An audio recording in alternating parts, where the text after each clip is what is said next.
Hey everyone, welcome back to another segment of Where Do We Go From Here? It's Imran Khan, and today I'm really excited to have Shivani Berry joining us. She's the CEO and founder of Ascend, which offers online programs and schools for women who are looking for leadership development. She's also a career coach and has worked with women executives at companies like LinkedIn and Pinterest. And Shivani and I have a really great story of how we met. She actually was taking some of my gym classes at the Soho House in Berlin. So I'm really, really excited to have her here today to tell us a little bit more about Ascend and the work that she's doing. Welcome, Shivani. Thank you. I will note before diving in, Amy's one of the hardest instructors I've had. She's always give you a good workout. And so it was a good way to build a friendship. So thank you for having me. As Amy gave a quick background, I am the CEO and founder of Ascend. So we offer online leadership programs. And prior to starting Ascend, I was a product leader in tech. And so I have faced many of the challenges that women face as they move into leadership roles. And that's what really inspired me to start this company, because to be honest, I learned so much of this through just making a ton of mistakes and having some really great mentors. And I was like, I want to create a more structured way where people have a community and can learn really actionable ways to actually help move up the ladder. And so that's why I'm excited to start talking to you here and help create more equal opportunities for women. That's amazing. And if you don't mind, can you tell us a little bit of how the program is broken down and what some of the tools are? Yeah, sure. So our flagship program is a leadership program that's online called Influential Leadership. And so in it, you learn with the community of other women how to influence that work. So how do you get buy-in? How do you manage up? Overcoming imposter syndrome is a really big topic. How do you advocate for yourself? And you learn this by developing the skills and the actionable frameworks.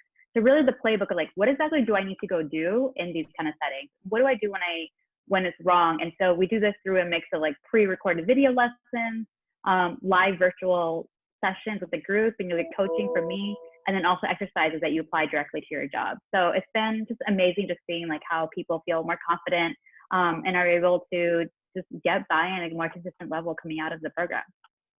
That's really amazing. That's incredible work. And actually, that's one of the reasons that I was particularly excited to have you on the program, is because I really think that this is an interesting inflection point, right? Now, with all the craziness that's going on in the world, to think about, well, how are these types of programs going to be impacted by the crisis? So I'm really curious to see what you're feeling on the ground in terms of, leadership development specifically for women, but in general, these types of professional development programs. What's going on given the current circumstances? Yeah, so I think specifically around women and women in leadership, it's a common known problem that there is large inequities in terms of men and women in leadership roles. Mm-hmm. And recent studies found a concept called, they named it the broken rung, where actually the biggest problem starts happening when women and men move into their first manager role. So for example, 72 women are promoted and hired into manager roles than for every 100 men. And I think this crisis actually aggravates this problem. So at the individual level, because childcare is closed, now often it's the women in the relationship is carrying a larger burden. So now they have to take care of their work, housework, caregiving, and everything else that needs to be taken care of. And so they have less time to invest in work, taking on those growth initiatives, investing in leadership development programs to help them excel. And then at an organizational level, as companies are also facing a burn, they're starting to cut down costs. And oftentimes it's going to mean that some of the first things to go are diversity and inclusion initiatives, right, that help create space for women and also other minorities to have equal opportunities. And so anecdotally, I've just seen a lot of people I know in D&I have recently been let go or furloughed because budget cuts happen. And so I think those are some of the initial impacts that we're seeing from it. Mm-hmm. Overall, leadership development, it depends on the companies and their thinking about their culture and their view on development. I do think now it will start to become more and more of a onus on the individual to practically go seek it out yourself. And with the growth of online education, for example, that becomes much more accessible.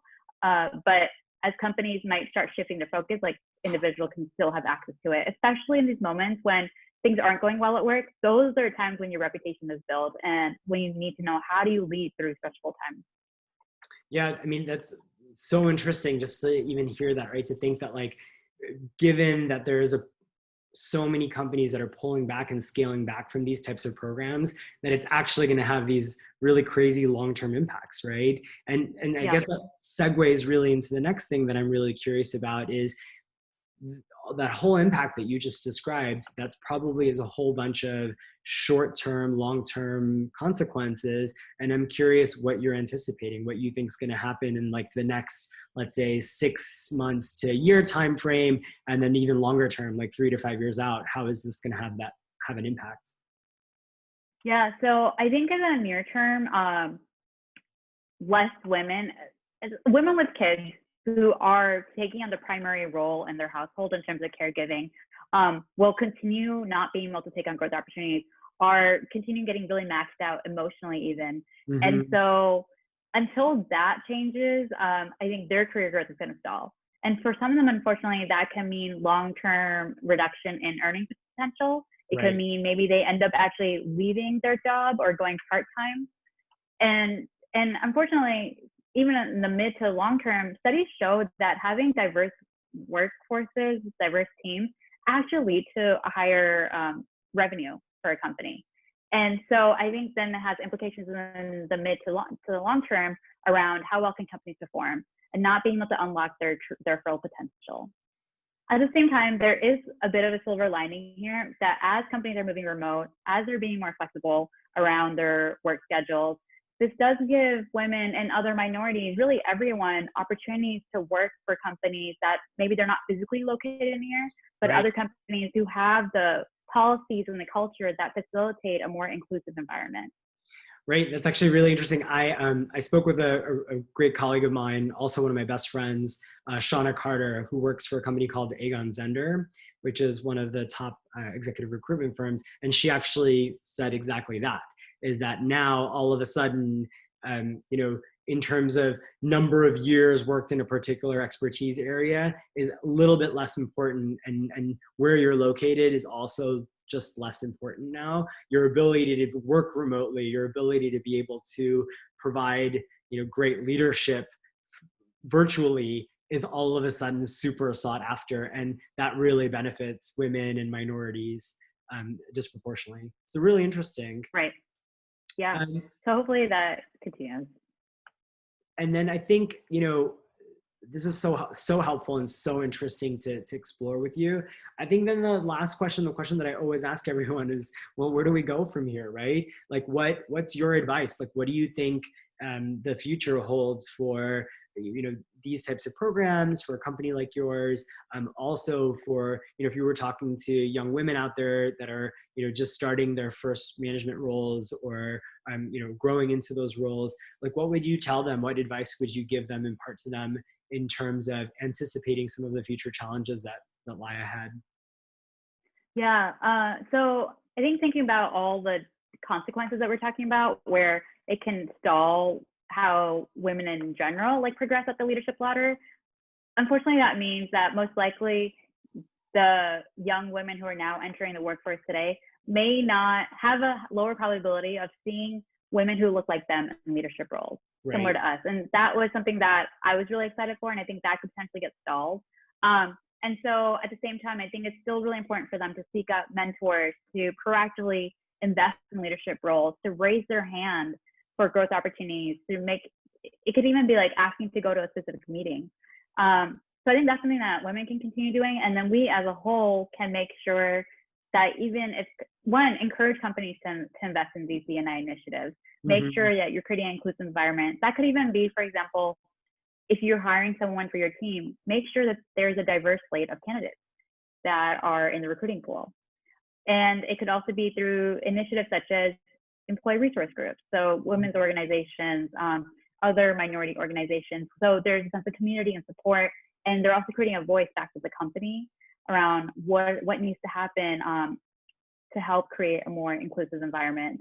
And I'd say to the second part of your question around leadership development, I'd say I expect that to continue to grow. Like I said, now as online education is growing, things are becoming more accessible. You no longer have to commit hundreds and thousands of dollars and a significant period of time to go get a certain skill set. You can now pick and choose what exactly do you want to learn. And then a lot of it's available in really high quality format through online. So I think we'll still continue to see that grow. And hopefully people, if they do have some more time at home now that they're working remotely, if they're one of the fortunate ones that do, then at least what I've seen is they're now deciding like, okay, I have this time at home. Let me go use this time to invest in myself.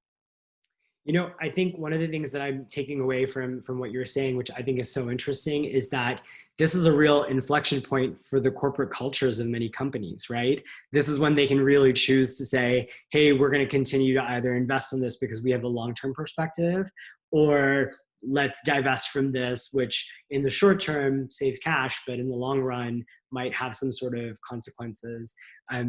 Is there anything you want to add to that observation? I 100% agree with you there. I think even seeing how companies handled their response as Corona was setting on, like how quickly do you move to remote? What does that mean? What does that look like? Are all tell signs of how much what you say, what your culture is versus like, what is your culture actually? Right. Yeah, super, super interesting. Well, this has been really a great conversation. I really appreciate your time. I'm taking I know you have a very, very busy schedule to, talk to me Oh, this is about. awesome. No, I'm glad that we could do this. I love this. Thank you for having me. Of course, absolutely. Great to have you, and we'll talk soon then. Ciao. Bye. Bye.